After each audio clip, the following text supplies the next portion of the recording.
প্রিয় ছাত্রছাত্রীরা, আজ আমি তোমাদের কাছে ক্লাস 4-এ প্রশ্নবিচিত্রা 2025 second unit test model 1 subject বাংলার কোশ্চেনগুলো আলোচনা করব। একের দিকে দেখো আছে সঠিক বিকল্পটির তলায় দাগ দাও। কয়ে আছে বালির দেশ কথার অর্থ সমুদ্র, নদী না কলকাতা। উত্তর হবে সমুদ্র। খ ঝড়, খরা না বন্যা এনে ভাঙবো বিভেদ করব একাকার। উত্তর হবে বন্যা। গয়ের দাগের ক্যাপ্টেন স্কটের জন্মদিনে পালিত হয় বিশ্ব নারী দিবস, বিশ্ব পরিবেশ দিবস, বিশ্ব জল দিবস। উত্তর হবে বিশ্ব জল দিবস। ঘয়ের দাগে দিনের বেলায় পাঠশালার সবচেয়ে দুরন্ত ছেলে নিতাই, নিমাই না শম্ভু। উত্তর হবে শম্ভু। উমের দাগে দাদামশাইয়ের বন্ধু ছিলেন বাবন খা, হোসেন খা, ভুইমালি। উত্তর হবে বাবন খা। দুয়ের দাগে শব্দ ঝুড়ি থেকে শব্দ বেছে নিয়ে শূন্যস্থান পূরণ করো। প্রথমে আছে ড্যাশ ঝোপঝাড়, ঠিক আছে, ওটা হবে পাড়াময় ঝোপঝাড়। জঙ্গল ড্যাশ জঙ্গল জঞ্জার, ড্যাশ শৈবাল জলময় শৈবাল, পান্নার টাকশাল। তিনের দাগে দেখো সন্ধিবদ্ধ করো। কয়ে আছে বি যুক্ত আকুল। উত্তর হবে ব্যাকুল, ঠিক আছে। ক্ষয়ের দাগের বিদ্যাযুক্ত আলয়। উত্তর হবে বিদ্যালয়। গয়ের দাগের সূর্যযুক্ত অস্ত্র। উত্তর হবে সূর্যাস্ত। তারপরে চারের দাগে লেখো বিপরীত শব্দ লেখো। কয়ে আছে অগ্র। উত্তর হবে পশ্চাৎ, প তালবস্ত চয় আকার খণ্ডেত্ব। ক্ষয় আছে আয়। উত্তর হবে ব্যয়। পাঁচের দাগে লিঙ্গ পরিবর্তন করো। কয়ে আছে চাচি। উত্তর হবে চাচা। ক্ষয়ে আছে বড় ছেলে। উত্তর হবে বড় মেয়ে।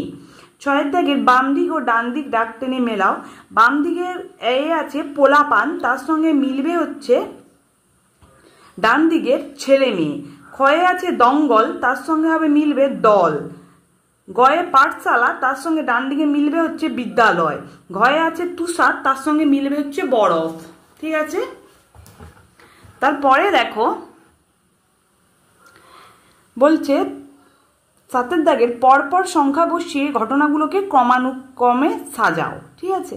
কোনটা একে হবে, কোনটা 2, 3, 4 এরকম করে সাজাতে হবে। কয়ে আছে ক্যাপ্টেন স্কট 1912 সালে দক্ষিণ মেরুতে পৌঁছান। এটা হবে 3 নম্বরে।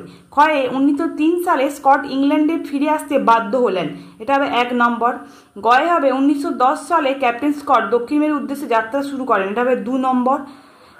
ঘয়ে হবে 1 জানুয়ারি 1912 স্কট দক্ষিণ মেরুর 170 মাইলের মধ্যে এসে পড়লেন।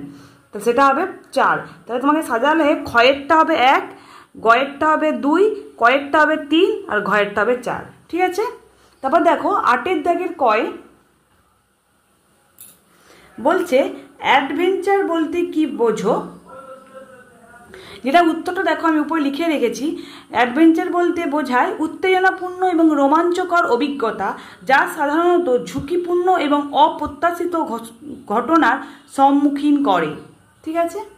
ক্ষয়ে আছে দেখো আমি ওষুধ বলে দিচ্ছি, কে কোন ওষুধের কথা বলেছিল। যে গল্পটা নেওয়া হয়েছে সেটা হচ্ছে আলো হচ্ছে গল্প থেকে, যার লেখকের নাম লীলা মজুমদার। ওই গল্পটা থেকে এই লাইনটা তুলে ধরেছে। কে কোন ওষুধের কথা বলেছিল না, কে বলতে হচ্ছে উত্তর হবে গুরু মশাই। কোন ওষুধের কথা বলেছিল না, দাদুর পায়ের যে ব্যথা হয়েছিল সেই কারণে সেই ওষুধের কথা বলেছিল। তাহলে কি হবে না, উত্তরটা হবে কে বলেছিল না গুরু মশাই বলেছিল। কোন ওষুধের কথা বলেছিল, যে দাদুর পায়ের যে ব্যথা হয়েছিল সেই ব্যথার জন্য শুষ্নি পাহাড়ের মাথায় হাড় ভাঙা পাতার গাছ আর পাথরের গুহাতে লাল মধু উপচে পড়া পাথরের গা বেয়ে গড়াত, ঠিক আছে। শুষ্নি পাহাড়ের এখান থেকে গড়াচ্ছে, ওই পাতা হচ্ছে বেটে মধুর সঙ্গে মিশিয়ে লাগিয়ে দিলে কি হবে, ব্যথা সেরে যাবে। এতটা পর্যন্ত লিখতে হবে, ঠিক আছে। গয়ের দাগের কি আজকে সওদাগরের কাজ কি। তো সওদাগরের কাজ হলো না যারা ব্যবসা বাণিজ্য করে জীবিকা নির্বাহ করা, ঠিক আছে। সওদাগরের কাজ কি না ব্যবসা বাণিজ্য করে জীবিকা নির্বাহ করা। গয়ের দাগের লেখক অমরেন্দ্র চক্রবর্তী আমাজনের দেবতার কাছে কি প্রার্থনা করেছিল। যেটা আমি তোমাদেরকে দেখিয়ে দেব পেজ নাম্বার 57 মানে বইতে। আশা করব সবার কাছেই মানে বই থাকে, কিন্তু যাদের কাছে নেই তারা অবশ্যই কিন্তু এটা নোট ডাউন করে নেবে। নোট ডাউন করে তোমাদের সুবিধা, তাহলে তোমরা ওটা পরে পরীক্ষার আগে প্রিপেয়ার করতে পারবে।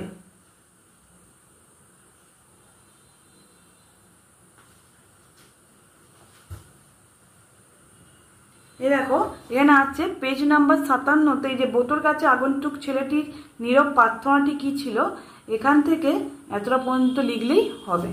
ঠিক আছে, তারপর দেখো উমর দাগে ধলেশ্বরীকে খ্যাপা নদী বলা হয়েছে কেন, যেটা আমি তোমাদেরকে দেখিয়ে দেব। ধলেশ্বরীকে খ্যাপা নদী বলা হয়েছে কেন, পেজ নাম্বার 92 এর মানে বইয়ে ধলেশ্বরীকে খ্যাপা নদী বলা হয়েছে কারণ ধলেশ্বরী হলো খ্যাপা নদী, তালে বেতালে চলে, এলোপাতারি ঢেউয়ের ধাক্কা, কখনো এদিক ওদিক হতে এসে লাগে, আবার কখনো ওদিক হতে, চলার তাল ঠিক রাখতে জানে না ধলেশ্বরী, তাই ধলেশ্বরীকে খ্যাপা নদী বলা হয়। ঠিক আছে, এখান থেকে এতটা পর্যন্ত অবশ্যই কিন্তু তোমাদেরকে মুখস্থ করতে হবে। ঠিক আছে, তোমাদের যদি আমার এই ভিডিওটা ভালো লেগে থাকে অবশ্যই লাইক কমেন্ট আর বেশি বেশি করে সব বন্ধুদেরকে শেয়ার করে দেবে, যাতে তাদেরও হচ্ছে পরীক্ষার আগে পড়তে সুবিধে হয়। অবশ্যই আমার ভিডিওটা আগে পাওয়ার জন্য একটা সাবস্ক্রাইব করে রাখবে। আমি পরের দিন মডেল 2 এর কোশ্চেনগুলো আলোচনা করব। ধন্যবাদ।